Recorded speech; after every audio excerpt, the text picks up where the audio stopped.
ایک پہاڑی پر چڑھے اور انہوں نے وہاں پر چڑھ کر پکارنا شروع کیا کہ اے بیت رضوان والو تم کہاں ہو۔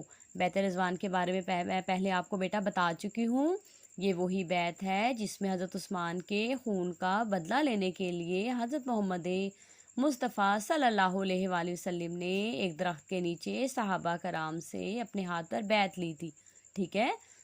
رضوان اس بیت کو اس لیے کہا جاتا ہے کیونکہ اس بیت میں جتنے مسلمان شامل تھے ان سب کا نام میں رضوان آتا تھا۔ تو جیسے ہی حضرت عباس نے پکارا کہ اے بیت رضوان والو تم کہاں ہو، تو مسلمان جو ہے بیٹا سارے واپس مڑے اور میدان جنگ میں پھر سے اکٹھے ہو گئے اور لڑائی شروع ہو گئی۔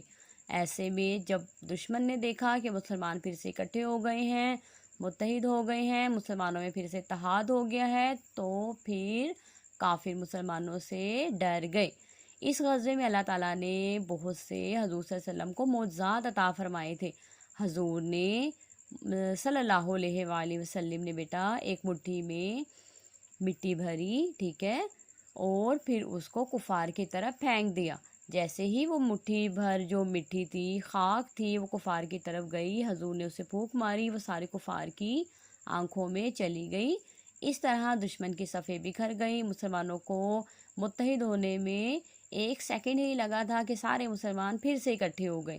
اللہ تعالیٰ نے اس غزوے میں بھی فرشتوں کے ذریعے مسلمانوں کی مدد کی۔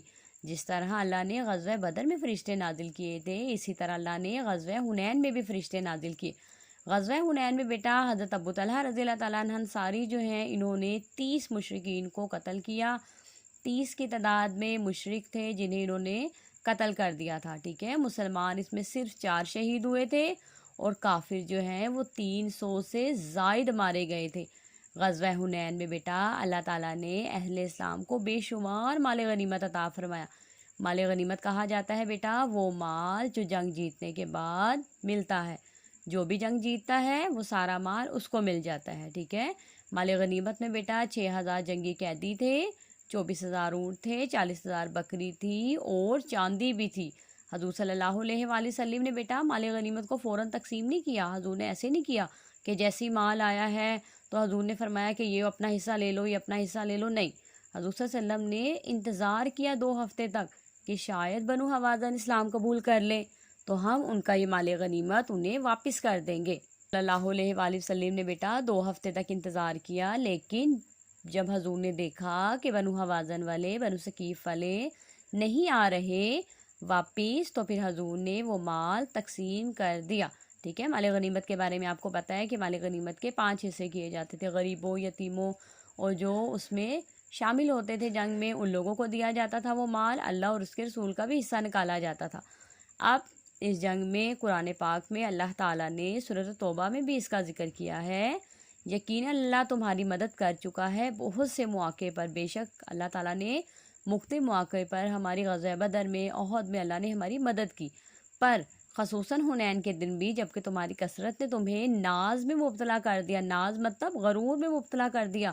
جب تم نے یہ سوچا، اللہ تعالیٰ یہ فرما رہے ہیں کہ جب تم نے یہ سوچا کہ اس بار تو ہماری تعداد ہی بہت زیادہ ہے نا، اس بار تو ہم نے ایسے ہی جنگ جیت جانی ہے، ہمیں تو کسی چیز کی ضرورت ہی نہیں پڑے گی اس بار تو تمہاری تعداد تمہارے کچھ بھی کام نہ آئی اور زمین پر تم اپنی وسعت کے باوجود تنگ ہو گئی، پھر تم نے پیٹ پھیر کر میدان سے رخ موڑ لیا، مطلب مسلمانوں نے بھاگنا شروع کر دیا۔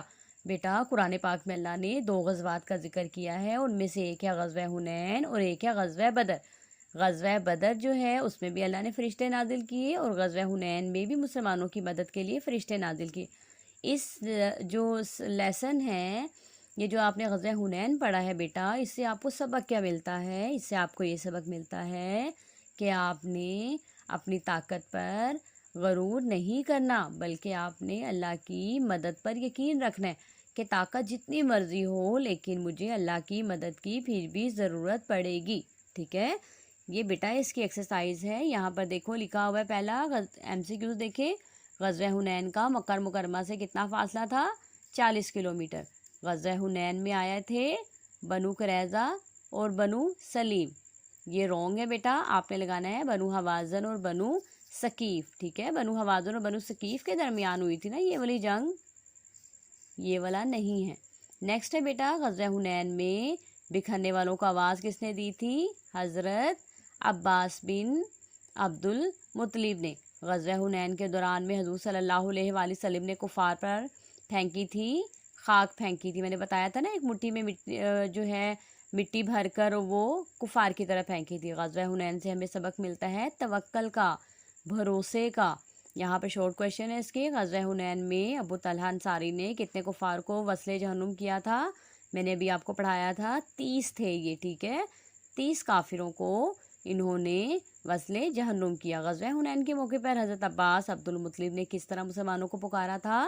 انہوں نے پکارا تھا کہ اے بیت رضوان والو تم کہاں ہو؟ یہ دیکھیں یہاں پر اس کا آنسر لکھا ہے بیٹا، انہوں نے بلند آواز سے مجاہدین کو پکارا اے بیت رضوان والو کہاں ہو، ٹھیک ہے، یہ سیکنڈ شورٹ کویشچن کا آنسر ہے۔ تھرڈ دیکھو بیٹا، غزوہ حنین کے موقع پر حضور صلی اللہ علیہ وآلہ وسلم نے مسلمانوں میں حوصلہ پیدا کرنے کے لیے کیا ارشاد فرمایا تھا؟ جب مسلمانوں نے بھاگنا شروع کر دیا تھا یہاں وہاں، حضور صلی اللہ علیہ وآلہ وسلم نے ارشاد فرمایا میں نبی ہوں، اس میں کوئی جھوٹ نہیں، میں عبد المطلب کا بیٹا ہوں، ٹھیک ہے۔ سوال نمبر 4 ہے بیٹا آپ کا، قرآن مجید میں کن 2 غزوات کا نام آیا ہے، کن 2 غزوات کا ذکر آیا ہے؟ میں نے ابھی آپ کو بتایا تھا غزوہ حنین اور غزوہ بدر، ٹھیک ہے، غزوہ حنین اور غزوہ بدر کا ذکر آیا ہے قرآن پاک میں۔ 5واں مختصر سوال ہے ہمارا، غزوہ حنین میں مسلمانوں کو کیا مال غنیمت حاصل ہوا تھا؟ مسلمانوں کو کیا مال ملا تھا؟ یہاں سے اس کا آنسر ہے بیٹا، اس مال غنیمت میں 6000 جنگی قیدی، 24000 اونٹ، 40000 بکریاں اور 4000 اوقیہ چاندی شامل تھی۔ یہ 5ویں کا آنسر ہے، ٹھیک ہے۔ یہ شورٹ کویشچن ہو گئے۔ آگے دیکھو لکھا ہوا ہے سوال نمبر 3 میں تفصیلی جواب دیں۔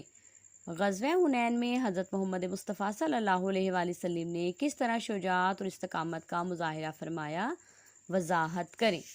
یہاں سے دیکھیں اس کا آنسر بیٹا، سوال نمبر 1 کا لانگ کویشچن، اس موقع پر حضور صلی اللہ علیہ وآلہ وسلم نے بے مثال جرات بہادری کا مظاہرہ کیا۔ لانگ کویشچن آپ نے یہاں سے اور نیچے تک کرنا ہے پہلے، ٹھیک ہے، پھر آپ نے نیکسٹ پیج پر آنا ہے اور پھر آپ نے یہاں سے نشان لگانا ہے۔ دیکھو اس غزوے میں اللہ نے حضور کو متعدد معجزات عطا فرمائے، یہاں سے آپ نے پھر فرسٹ لانگ کا نشان لگانا ہے اور یہاں تک، ٹھیک ہے، پچھلا پیراگراف اور پیج نمبر 31 کا یہ جو ہے فرسٹ 3 لائنز، یہ ہے پہلا لانگ کویشچن۔ یہ آپ کی ایکسرسائز جو ہے وہ پوری ہو گئی ہے، آپ نے بیٹا اس لیسن کو اچھے سے یاد کرنا ہے، بار بار سمجھنا ہے اس کو، اوکے بیٹا، اللہ